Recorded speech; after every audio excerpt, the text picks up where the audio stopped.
Vamos a outras cousas que tampouco, bueno. Que non gustan moito tampouco. Non gusta moito, non? porque empezamos o ano, xa vos decíamos aquí outro día, xa sabemos que é unha tradición que estreamos ano e estreamos cousas que soben de prezo e poucas que baixan. Poucas.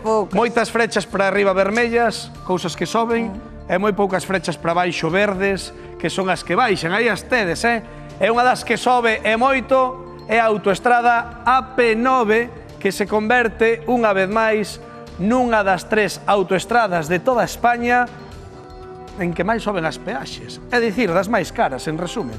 Que sorte. Sí, moita. Pois sabes que pasa? Que ese encarecemento das peaxes comezou no día de onte, pero onte moitos estábamos na casa, non sacamos o coche e non nos demos de conta, non? Moitos nos sacamos o coche, moitos camioneiros nos sacaron o tráiler e hoxe chegou a gran sorpresa. Manuel, por exemplo, é camioneiro, el viaxa por toda Galicia e hoxe Hilda quíxose subir con el na cabina.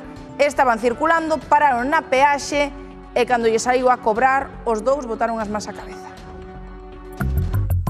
¿Enteraste da suba da AP9? No, pero ya pasando por el peaje ya la vi venir. Dije yo, hostia. ¿Calculaste esa suba que ibas a ter? Pues todavía no lo calculé, pero me parece que va a ser bastante. A ver, creo que buscamos por internet y que en torno a casi 2 euros o euro y medio el trayecto y de ahí de vuelta ya es más. En la de Pontevedra me cobraron 4,11, pero claro, soy un camión, voy más barato. Antes canto che cobraba? Antes eran 3,90. A ver, yo trabajaba en Cambre, en el polígono de Cambre, y de Ferrol a Cambre me gastaba los 130 en peaje al mes. Que lle parece a suba da AP9? Un escándalo. Imagínate, nosotros en peajes es una barbaridad lo que se paga. Una barbaridad, es una locura.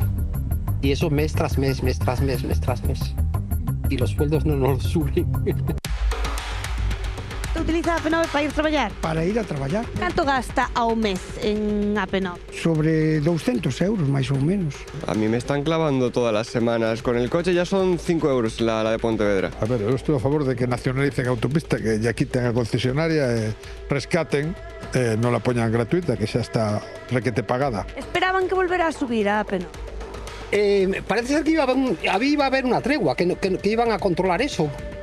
Pero ya ves, el que manda, manda. Me lo esperaba, sí. Sí, porque llevan ya 4 o 5 años que es una vez, otra vez, otra vez, otra vez. Pero isto é un abuso total. Non é só a autopista, son estas concesións. Igual que un bocadillo costa 10 euros. ¿Qué hacemos? No podemos hacer nada más tampoco, es lo que hay.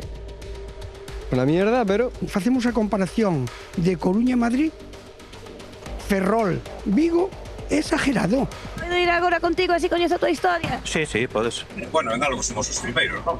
En toda España non se pagan autopistas. Aquí en Galicia se ve eso. E cada vez máis dicían que se iban quitar e ainda nos incrementan o precio. Pois imos pasar aquí pola peaxe a ver canto nos cobran. Bueno, ti ao ser camión tes outro prezo distinto, non? Abriu polo telepeaxe. Non sei se pon aquí na pantallita, está 7,95. 7,95, sí. Ferrol Coruña pasa de 5,90 a 6,15. A mí pareceme razonable. Pontevedra Vigo de 4,85 a 5,10. Santiago Pontevedra de 7,20 a 7,55 e Vigo Tui de 3,40 a 3,60. Todo o que suba pareceme moito, cuando en realidad tiña que ser gratis, como son todas as españolas. Aí estades un pouco con desventaxa os transportistas galegos, non? Ao mellor. Hombre, lógicamente, imagínate unha persona que use a AP9 diaria con un camión paga 700, 800, 1000 euros ao mes.